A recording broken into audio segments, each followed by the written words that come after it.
Hari ini banyak sekali sebagian bahkan umat Islam sendiri yang asik ikut-ikutan mencaci, menjelek-jelekkan Nahdlatul Ulama. Benar Bu? Apa itu yang dikenal dengan NU? Nahdlatul Ulama itu didirikan oleh Kiai Haji Hashim Asy'ari. Bahkan orang-orang yang berkecimpung di dalamnya dari dulu itu adalah para ulama, para aulia, kaum solihin. Maka mereka yang mendirikan, mereka yang menjaga, mereka yang punya organisasi tersebut. Maka meskipun di hari ini mereka telah dipanggil oleh Allah, tapi mereka tetap masih memperhatikan wadah yang mereka bentuk, yang mereka dirikan untuk melakukan perjuangan kemerdekaan dan dakwah Islam di Indonesia. Maka nggak usah ikut-ikut caci maki NU, Nahdlatul Ulama itu apa, nggak usah ikut-ikut. Cari selamat. Apa itu? Nggak usah mudah terprovokasi dengan omongan orang. Lihat berita sedikit, lihat video pendek sedikit, ada yang nyampaikan sedikit, langsung percaya. Langsung ikut-ikut mencibir, mencaci, memaki, nggak usah. Loh, sebagian ulamanya itu sekarang kok banyak yang nggak tegas katanya. Kok banyak yang diam, melihat kemungkaran kok diam aja. Kok nggak ambil tindakan, kok nggak langsung dikeluarkan fatwa, harus segini, harus begitu dan sebagainya. Kenapa kesannya kok mereka santai?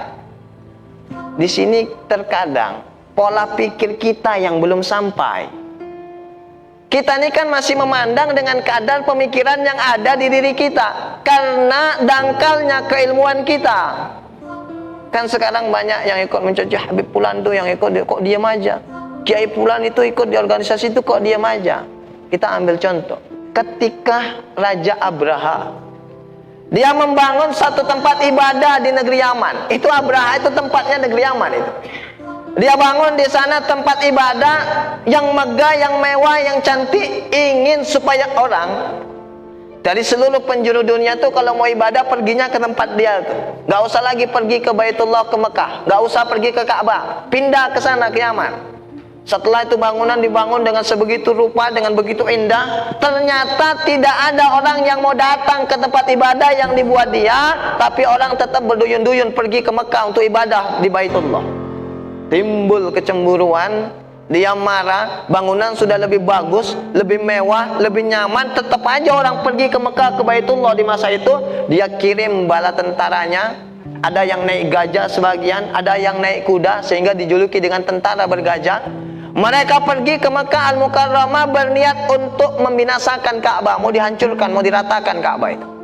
Ketika sampai di kota Mekah, itu Abraha dengan seluruh bala tentaranya, bukan hanya langsung menghancurkan Ka'bah. Begitu sampai dia tawan, dia culik, dia ambil, dia rampok seluruh harta orang-orang Mekah di daerah itu.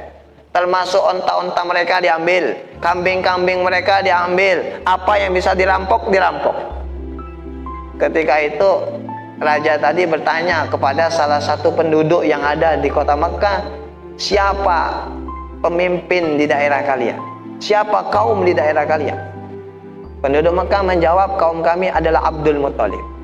Saat itu Abdul Muthalib sedang tidak ada di situ. Dipanggil, Abdul Muthalib datang. Ibu tahu ketika Abdul Muthalib datang ke kemahnya Raja Abraha yang sudah disiapkan dengan sebegitu indah dan mewah, dia masuk ke dalam kemahnya. Itu Raja Abraha begitu melihat Abdul Muthalib langsung masuk rasa getar dalam hatinya karena haibah yang luar biasa dari kakek Nabi. Begitu dia masuk ke kemah, langsung masuk rasa takut di dalam hatinya Abraha. Itu Abraha duduk di atas singgasana yang sudah disiapkan. Dia mau ikut turun duduk ke bawah, nggak pantas raja duduk di bawah. Dia mau menyuruh Abdul Muthalib untuk naik duduk bareng di singgasana. Dia takut kaumnya kecewa. Kok orang biasa disuruh naik duduk di tempat raja. Akhirnya dia berdiri dari tempatnya, sama-sama berdiri dengan Abdul Muthalib untuk menjaga kedua belah pihak, karena dia takut melihat aura dan haibah yang ditunjukkan oleh Abdul Muthalib. Setelah mereka saling berhadapan, itu Raja Abraha menawarkan. Dia mengatakan, menyampaikan niat dan tujuannya datang. Dia bilang, kedatangan kami ke sini adalah ingin meruntuhkan Ka'bah tapi dengan damai tanpa perang. Asal kalian tidak ada yang mencoba menghalangi. Biarkan kami hancurkan Ka'bah, maka tidak akan ada pertumpahan darah di hari ini.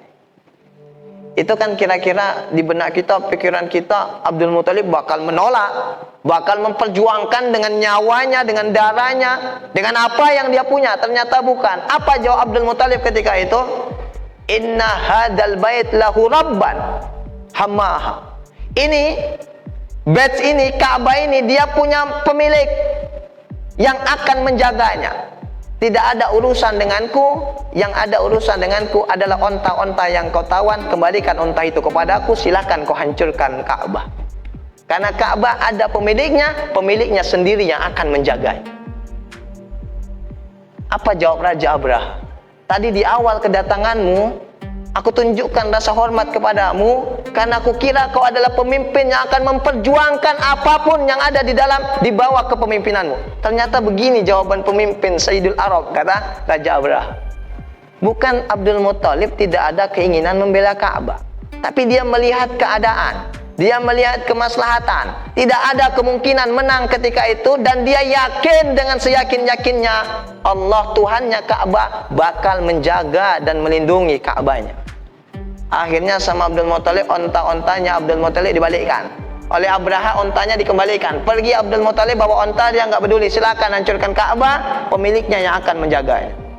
Ketika dia sudah keluar dari kemah tersebut, dia serukan kepada kaumnya, wahai kaumku, ayo ikut kepadaku, kita naik ke atas bukit, kita saksikan apa yang akan dilakukan oleh pemilik Ka'bah kepada orang-orang yang ingin menghancurkannya. Itu kaumnya Abdul Muthalib naik ke atas bukit, mereka menyaksikan bagaimana dahsyatnya burung ababil dikirim oleh Allah membinasakan Raja Abraha beserta seluruh para pengikutnya. Artinya apa di sini? Sebagian ulama-ulama kita ketika melihat kezaliman yang begitu nyata di depan mata, kenapa terkesan mereka itu kok kayak nggak open?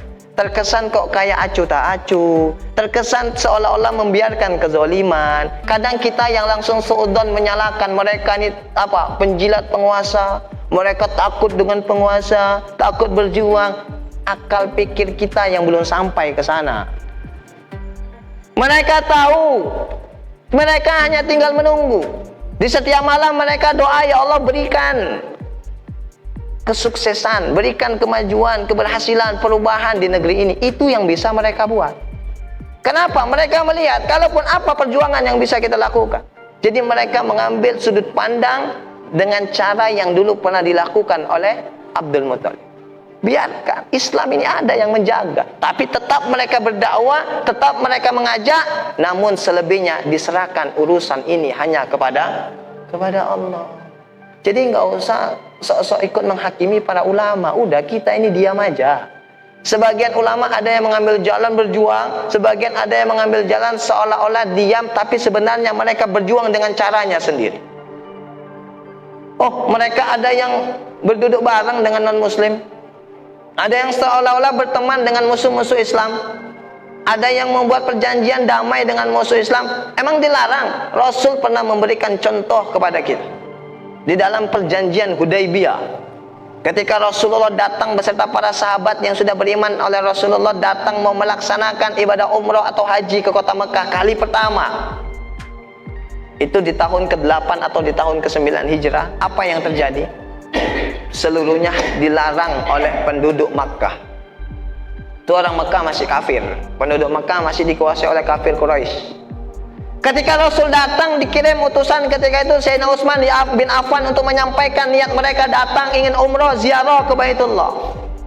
Ternyata Sayyidina Utsman itu tertahan di dalam kota Mekah sampai terdengar kabar bahwa Sayyidina Utsman terbunuh, meskipun ternyata tidak terbunuh. Akhirnya apa? Dibuat perjanjian antara Rasulullah, umat Islam dengan orang-orang kafir Quraisy. Buat perjanjian apa? Itu yang disebut dengan perjanjian Hudaybiyah. Itu perjanjian untuk apa? Untuk kemaslahatan bersama, untuk supaya bisa saling nyaman menjalankan kehidupan masing-masing. Di samping itu Rasul tahu Meskipun kalau dilihat dengan pandangan kita, seolah-olah perjanjian tadi merugikan umat Islam, merugikan Rasulullah dan para sahabat, tapi hakikatnya sebenarnya umat Islam yang paling diuntungkan. Makanya para sahabat ketika itu protes, di antaranya Sayyidina Umar. Dia protes, ya Rasul, perjanjian apa ini seperti ini? Salah satu isi perjanjiannya, kalau orang Madinah datang ke Mekah, ini orang Islam datang ke Mekah, nggak wajib dipulangkan, boleh ditahan bisa. Tapi kalau orang Mekah datang ke Madinah, wajib untuk dipulangkan. Kira-kira itu perjanjian adil nggak? Terkesan tidak adil. Tapi Allah itu memasukkan ilham kepada Nabi sallallahu alaihi wasallam. Nabi itu la yantik, tidak akan berbicara sesuatu apapun anil hawa, dari keinginannya, kecuali adalah wahyu ataupun ilham yang diberikan kepadanya. Apa nyatanya yang terbukti? Pikiran sahabat ketika itu, ini perjanjian merugikan kita umat Islam, tapi Allah dan Rasulnya maha tahu. Allah maha tahu. Ternyata dengan sebab perjanjian tadi, orang Mekah tuh kalau datang ke Madinah kemudian dengar tentang Islam, dipulangkan. Sampai di Mekah dia akan bicara tentang Islam, tertarik orang masuk Islam. Orang Madinah datang ke Mekah nggak wajib dipulangkan, ditahan di sana. Lah orang beriman masuk nggak boleh dipulangkan, tinggal di situ. Dakwah, makin banyak yang dengar tentang Islam, keagungan Islam, makin banyak yang ingin masuk Islam. Meskipun terkadang terkesan dengan pandangan kita yang memang lemah, pikiran kita yang belum sampai, seolah-olah ini merugikan umat Islam, tapi yakin dan percaya itu perjanjian ternyata apa? Adalah perjanjian yang mendatangkan keuntungan sangat besar bagi umat Islam di saat itu. Maka sebagian mereka mengambil jalan yang seperti ini. Biarkan saja, sabar aja dulu kita. Sampai kapan sih mereka mampu bertahan dengan cara yang mereka lakukan? Mereka membuat tipu daya. Innallaha khairul makirin. Allah yang lebih pintar dalam membuat tipu daya. Jelas Bu ya? Jadi udah, apapun yang terjadi di kalangan para ulama, di kalangan para habaib, di kalangan para sahabat, perbedaan pendapat di antara mereka, ada yang ngambil jalan A, ada yang ngambil jalan B. Kita nih udah naskutu. Kita mau lebih apa yang siapa silakan, tapi tanpa menyalahkan pihak yang lain, tanpa ikut mencaci pihak yang lain. Kenapa? Mereka mengerti sesuatu yang terkadang kita nggak ngerti. Pemikiran mereka jauh ke depan, yang terkadang pemikiran kita tidak sampai ke sana. Yang salah adalah ketika kita orang-orang yang tidak ngerti apa-apa, tidak sampai pikiran ke sana, tapi kemudian sok jadi orang yang paling menghakimi. Langsung menilai, menghukum ulama fulan salah, ulama fulan sesat, ulama fulan budak, pemerintah budak ini nurut patuh gila dunia. Hati-hati lisan kita. Segala apa yang kita ucapkan, apa yang kita dengar, apa yang kita lihat, seluruhnya akan dimintai pertanggungjawaban kelak di hari kiamat.